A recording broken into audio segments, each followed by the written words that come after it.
Hello, I'm Leonardo DiCaprio, and I play Dr. Randall Mindy. I'm Jennifer Lawrence, and I play Kate DiBiase. We're gonna take you through a scene from Don't Look Up, shot by shot. The destruction of the entire planet isn't supposed to be fun.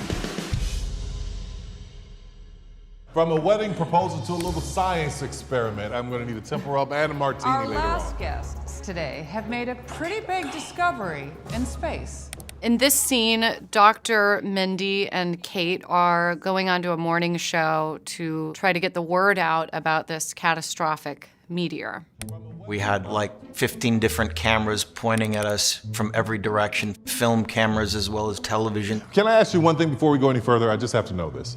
Is there life out there? Can you tell us yes or no? Final answer. I just remember feeling intimidated myself, which I think probably helped for our characters' intimidation because they really look like a couple of deers in headlights. We don't have the data, but sure, in the vastness of space, why not? Yes, aliens are real. Adam wanted this to be a sort of parody of our culture, so there was tons of improv from every angle, every single actor. It was really kind of an atmosphere for all of us where there were no rules. I'd say most of the improv probably came from Tyler. I Those knew little I would green like men this in guy. flying saucers. Sure Please you don't are. That's what you're encourage saying. him. That's what he's saying. Dr. Mindy, we'll never get out of here. It's very funny the way that the public reacts to Kate versus Randall because it says a lot about how people react to a hard truth. It's headed directly at Earth, and it really likely will hit. Here they are trying to make this sort of courageous decision to tell the world what's happening. Wanting to hear this information is one thing, but ultimately the people, our interviewers involved, sort of dismiss what we're saying. Will it hit this one house in particular that's right on the coast of New Jersey? It's my ex-wife's house. I need it to be hit. It's somewhere between 6 and 9 kilometers across, so It's big. it would damage the entire planet. Kate doesn't really know how to beat around the bush. She doesn't know how to sweeten it. You know, she's terrified, and you know she needs to just say this horrifying news. Are we not being clear? We're trying to tell you that the entire planet is about to be destroyed. Which of course everybody ends up just getting mad at her so that they don't have to really pay attention to what she's saying. Well, it's, just something we do around here. You know, we just keep the bad news light.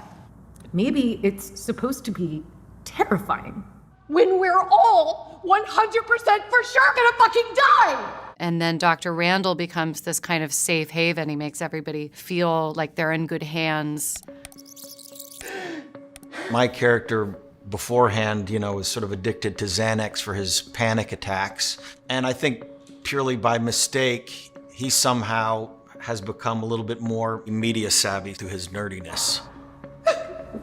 Hey, Kate, Is she always like that? maybe I should have given her that extra Xanax that I had. It's interesting, I remember watching a lot of climate scientists trying to articulate what's going to happen to our planet in the sort of mainstream news outlets. And when they start to say the nitty-gritty of the trajectory of where we're headed, they're forced to say it in a specific way that doesn't bum people out too much. And the way Adam wrote this was such a great analogy of that. Well, the handsome astronomer can come back anytime, but the yelling lady, not so much. Not so much. And the way that social media takes over at this point, I thought was really poignant. There's also a breakup star of Riley Bina, who's a pop star, which gets, 20 times more likes and views than this news that we're trying to give. The public just chews up Kate and spits her out. They don't want this scary lady who's telling them something they don't want to hear. Your TV appearance got some nice traffic when Miss DiBiase cursed. Unfortunately, there was an immediate backlash that quickly became a meme. Oh, Jesus. In today's modern media, everything's sort of getting chopped up into sound bites, and here we have two pretty accomplished scientists that are trying to warn the entire human race of catastrophic events, yet, they're being pushed off to commercial. That's the Daily Rip, guys. Have a great day.